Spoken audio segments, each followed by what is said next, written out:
Dieu dit dans Genèse 17:5. Tu ne seras plus appelé Abraham. Tu seras appelé Abraham. Parce que tu seras le père d'une multitude. En ta postérité seront bénies les nations. Alors Dieu dit, je rendrai ton nom grand. Pourquoi Dieu change son nom?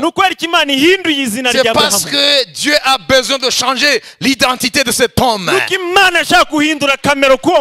Parce qu'il a tiré des ténèbres. Il fallait qu'il change son identité. L'adorateur des idoles, transformé en adorateur du Dieu vivant. Alors Dieu prend son hache, qui veut dire esprit, et l'intercale dans le nom d'Abraham. Il devient Abraham. Ça veut dire quoi? À cet instant-là, où le nom change, son identité change. À cet instant-là, où le nom change, sa destinée change. Qui a compris là? Je ne vous dis pas d'aller accepter les faux enseignements où il faut rejeter le nom que tes parents te donnaient. Ça, c'est une fausse compréhension de la Bible. Vous allez comprendre. Ce n'est pas en changeant ton nom que tu changes ta destinée. Ça veut dire qu'il ne faut pas aller accepter les gens qui vous disent tu t'appelles Diane. Non, à partir d'aujourd'hui, va dire à tes parents tu n'es plus Diane. À partir d'aujourd'hui, tu t'appelles Kanyana Keza. Les gens n'ont pas compris. Ça, c'est Dieu qui l'a fait. Il donne ça parce que dans l'esprit, il y a quelque chose que Dieu a opéré. Il a donné à cet homme son esprit. Et cet homme est devenu quelqu'un avec une destinée divine. Je vais vous parler comment cet homme, Jabez, a eu un tel résultat. Cette prière-là, une prière audacieuse. Comment? C'est parce que Jabez, il connaissait les promesses de qui il dépendait. Il savait qu'il est de la postérité d'Abraham. Et il savait que la promesse contient en elle-même l'élargissement. Sa maman lui avait transmis une base d'action des démons pour le mettre à l'étroit.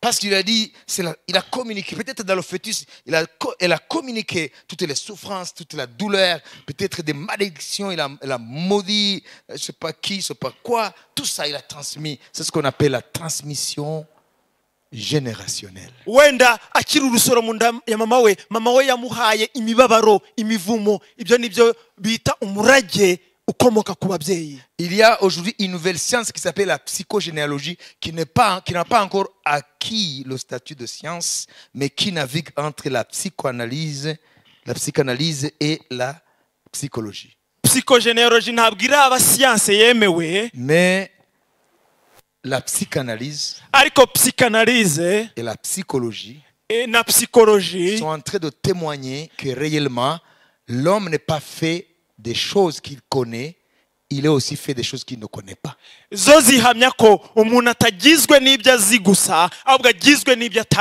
Nous naissons avec une histoire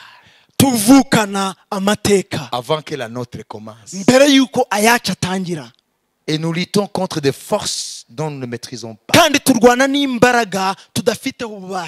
C'est ce qui était arrivé à Jabez. Il voulait prospérer. Il y avait des puissances qui le rétrécissaient. Sa vie était un chaos. La tristesse, la douleur.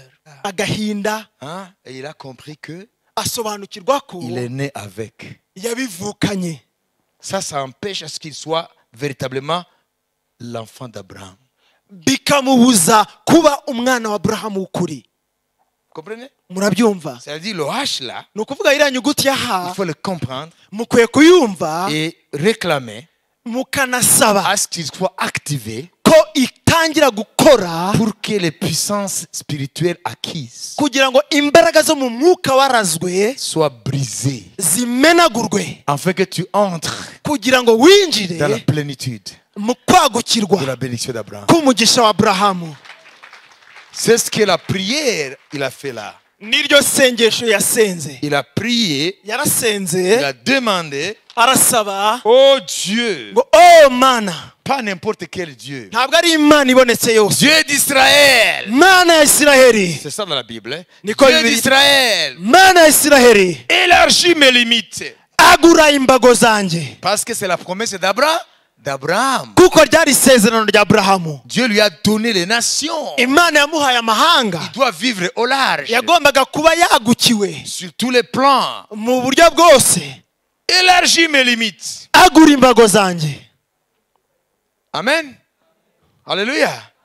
Deuxièmement, Icya que kabiri, ta main soit sur ma vie. ukuboko kwawe kube kuri jye. La main de Dieu, c'est synonyme de l'Esprit de Dieu. Ukuboko kw'Imana bifite ubusobanuro bw'uko mwuka w'Imana. Ça veut dire la main de Dieu Ni ukuvuga ngo ukuboko kw'Imana symbolise deux choses. gushushanya ibintu bibiri: L'Esprit de Dieu umwuka w'Imana et Jésus, la parole incarnée. na Yesu jambo wambaye umubiri. Ça veut dire que ton esprit agisse en moi. Yarasengaga avuga ngo umwuka wawe akorere Que ta muri jye. main soit sur ma vie. Ukuboko kwawe kube kuri Que le jyewe. H d'Abraham soit activé. Yahaye Aburahamu itangire gukora, Et puis, hanyuma que tu me délivres du malheur. umbore ibyago, Préserve-moi du malheur.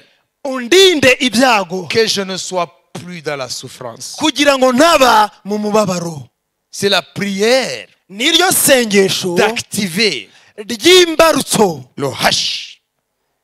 ry'imbarutso kuri ya nyuguti ya Afin ha, que ma vie kugira ngo ubuzima bwanjye sorte busohoke, de la prison, busohoke muri gereza, des limitations. gereza y'imbago, Que ma vie kugira ngo ubuzima bwanjye soit délivrée buborwe de tous les déterminismes. ibyo Satani Ce yagushyizemo sont des byose. choses qui te lient. Tu ne peux pas aller outre.